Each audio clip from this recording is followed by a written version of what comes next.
जय मसीह की सभी को। एक सवाल जो ग्रुपों में भी पूछा जा रहा है और बार बार ये सवाल पूछा जा रहा है, तो इसीलिए मैंने सोचा कि इसके ऊपर मैं वीडियो ही बना लेता हूँ। ये सवाल आ रहा है पहले कुरिन्थियों उसका 5वां अध्याय वचन 5 से।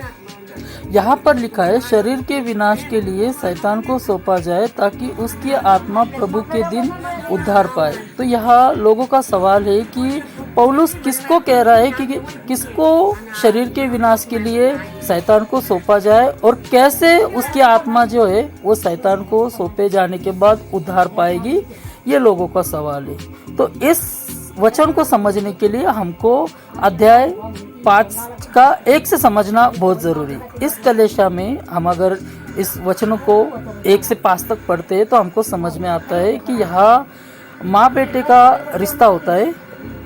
यहाँ दिया गया नहीं है, पर हम समझ सकते हैं कि वो उसकी सौतेली माँ हो सकती है जिससे उसका रिश्ता होता है।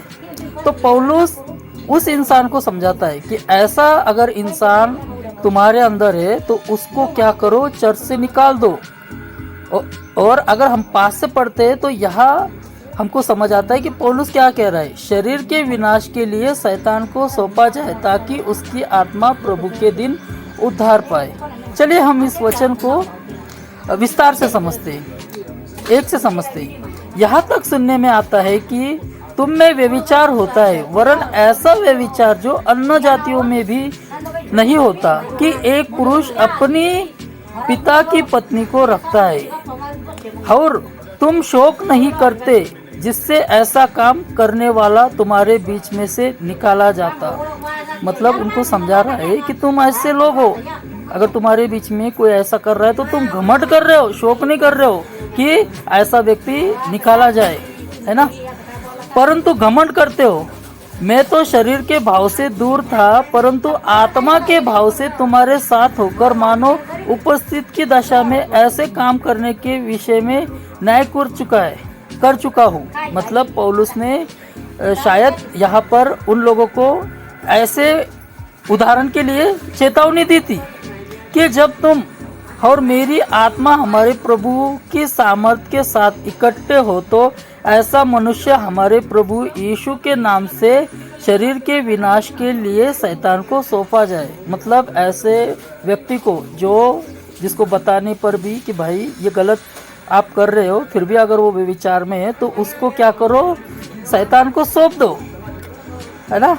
और आगे लिख रहा है ताकि उसकी आत्मा प्रभु के दिन उद्धार पाएगी। तो यहाँ लोगों का सवाल होता है कि अगर हम किसी को शैतान को सौंप दे, मतलब अगर उसको चर्च से निकाल दे तो कैसे वो मतलब उद्धार पाएगा। तो अगर कोई ऐसे व्यक्ति को चर्च में से निकाल देता है तो वो व्यक्ति अपने जीवन में कभी ना कभी समझेगा कि मुझसे ये सारा पाप हो रहा है और वो मन फिराव और पश्चाताप करेगा। इस तरह उसकी जो आत्मा है वो बच जाएगी। ये वचन का पूरा संदर्भ है इस वचन का। तो आशा करता हूँ मैं आप इस वीडियो से इस वचन को समझ गए होंगे कि यहाँ पौलुस क्या समझाना चाह रहा है। तो जय मसीह की, प्रेज द लॉर्ड।